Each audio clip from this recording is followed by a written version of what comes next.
Ton chien grogne quand tu t'approches de sa gamelle. Tu te sens rejeté, peut-être trahi. Tu te dis « il faut que je lui montre qui est le patron ». Et si cette réaction instinctive était précisément ce qui aggrave le problème? Prépare-toi à voir ce grognement sous un angle radicalement différent. Tu vas comprendre pourquoi la majorité des conseils qu'on entend sur la garde de gamelle sont non seulement inefficaces, mais dangereux.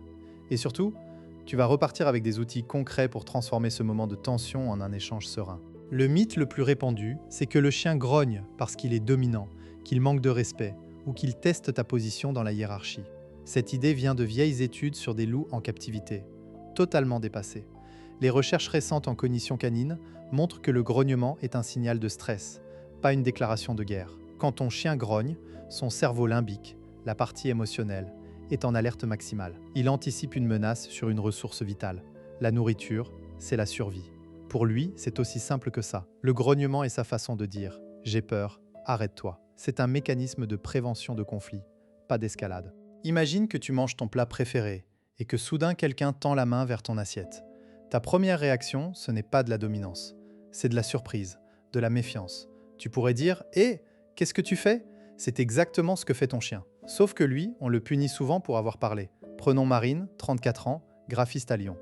Elle vit avec son beagle de 4 ans, Pablo.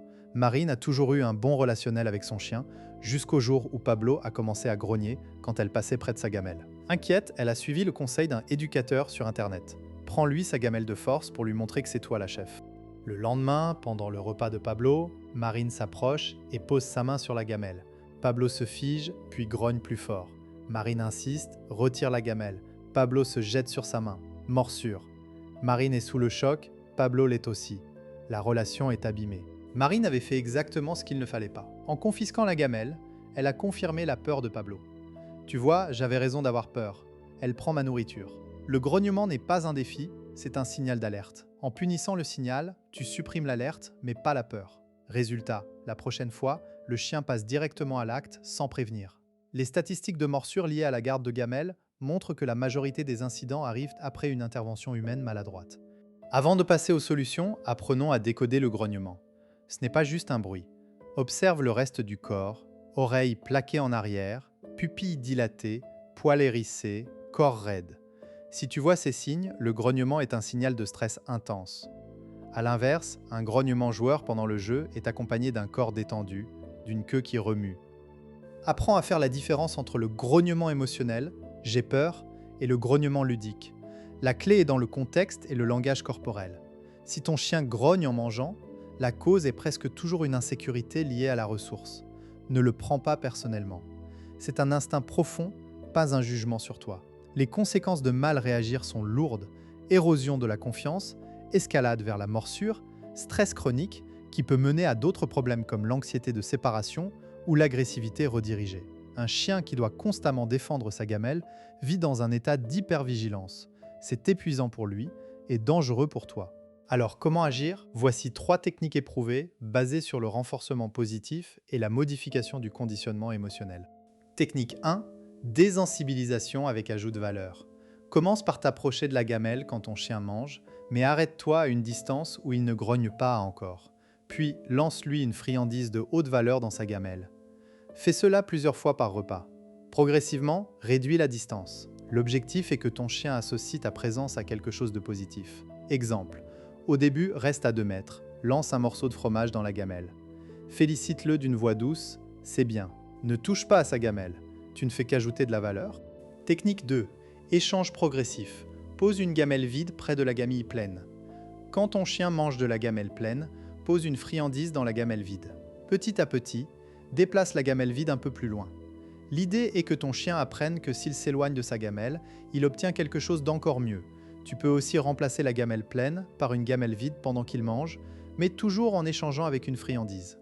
Ne retire jamais de force. Dis « Tu veux un os ?» en montrant une friandise, puis reprends la gamelle et donne la friandise. Puis redonne la gamelle. Technique 3. Apprentissage du lâche-prise verbal.